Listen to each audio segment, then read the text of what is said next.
Let me ask you something. Does your day feel like you're just constantly putting out fires, lurching from one crisis to the next? If that sounds familiar, then you're in the right place.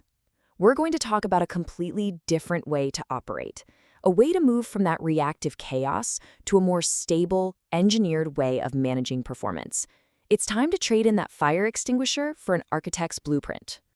Okay, I know what you're thinking. Microbial ecosystems? Really? But trust me on this one. The very same principles that create stability in a complex biological system are, believe it or not, the key to managing the most complex system we know, human energy and focus under pressure.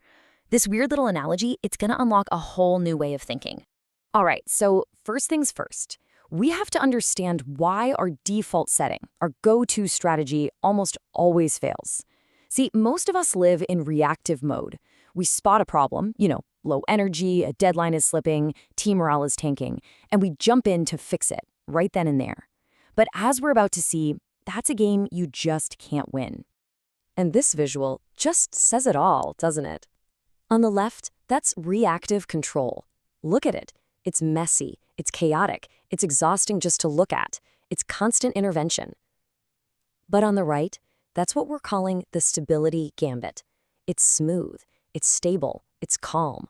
Why? Because it's based on preemption. You're not fighting fires, you're engineering the environment so the fires never even have a chance to start. And this right here, this is the trap. This is the vicious cycle.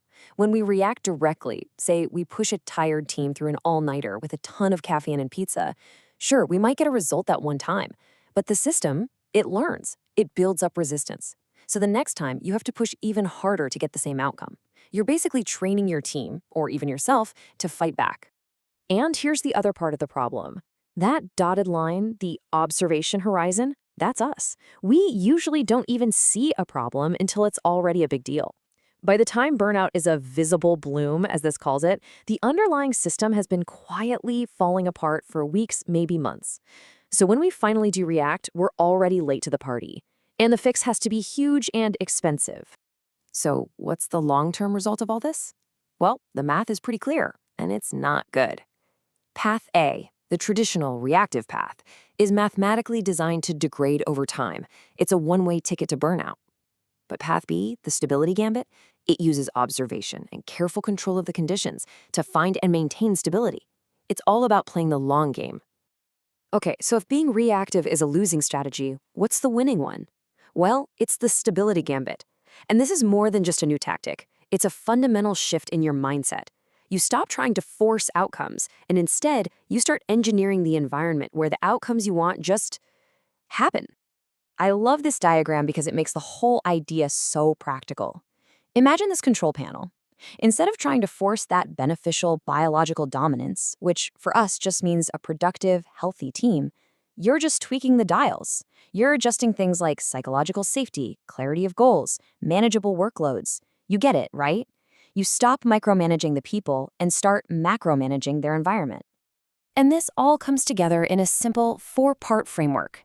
First, you create a baseline with stabilization. Then you use selection bias to design an environment that naturally favors the good outcomes. You keep tabs on everything with constant observation, which, and this is the best part, lets you get away with minimal intervention. Just small, smart tweaks instead of big, disruptive panic attacks.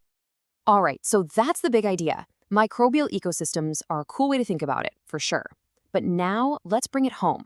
Let's apply this powerful framework to the most important ecosystem you manage every single day, your own internal state, and by extension, your teams. I want you to really think about this question for a second. Your internal world, your energy, your mood, your focus, it's not just random. It's a dynamic system with inputs and outputs. And if it's a system, well, that means it can be observed, it can be understood, and it can be gently guided toward a much more stable and productive place. The biggest challenge of work today isn't just the amount of work, it's the variability. The constant notifications, the context switching, the shifting priorities. It all creates these massive swings in our internal state. And in an environment like that, chasing those heroic peak performance days, it usually just leads to a nasty crash. That's why sustainable, predictable stability, that's the new gold standard. So, how do we actually get there? How do we find that stability? Well, you know the old saying, you can't manage what you don't measure. And that brings us to a super simple but incredibly powerful tool designed to put this whole philosophy into practice, the Daily State Tracker. It's really simple. The system tracks 4 key things. E is for energy, your raw physical gas in the tank. M is for mood, your general emotional state. F is for focus, how clear-headed you feel. And S is for stress, that feeling of pressure or tension. You just give each one a quick rating, from -1 to +1. That scale helps you capture not just the good stuff, but also the things that might be dragging you down. And look at how you log the data. It could not be simpler. It's just a little table. 3 times a day, you take, 30 seconds, and you jot down 4 numbers. That's it. No complicated app, no big journal entry. The whole point is to make it so easy that you'll actually do it consistently. And the timing is just as straightforward. You do a quick check-in in the morning to see where you're starting from, one around midday to see how work is affecting you, and a final one before bed to see how the day wrapped up. And listen, the key isn't hitting the exact minute, it's just being consistent. We're looking for the patterns over time. Now, this is where it gets really good. This is where the magic happens, because the numbers themselves, they don't really matter. What matters are the patterns they start to show you. This is the moment you stop just collecting data and you start getting real, actionable insights into your own personal operating system. So one of the most common patterns you'll see is the spike. This is when you have a massive surge in focus and energy. Maybe you slam 3 cups of coffee to hit a deadline, but it's followed by a total crash later that evening or the next day. Sound familiar? That is the classic signature of pushing too hard, and it's step 1 on the road to burnout. Then you've got the opposite, which can be just as bad, the flat line. This is when your numbers barely move all day long. They're not terrible, but they're not great either. They're just meh. This is often a sign of boredom, disengagement, or a lack of meaningful challenge. It means your system is stuck in neutral. And this might be the most important one for managers today. It's called stress dominance. This is when your stress number is just consistently high, day in and day out. And you can literally see it in the data, just squashing your energy, your mood, and your focus. Chronic stress isn't just a bad feeling, it's a poison that's wrecking the entire ecosystem. Okay, so you've tracked your data, you've spotted a pattern. Now what? Well, now we close the loop. We use those insights to make small, smart changes to our environment. This is that minimal intervention pillar we talked about. This is where the change actually happens. And these interventions can be so simple. You see that stress dominance pattern? You don't need to book a 2-week vacation. You can start by building in a 3-minute breathing exercise between your meetings.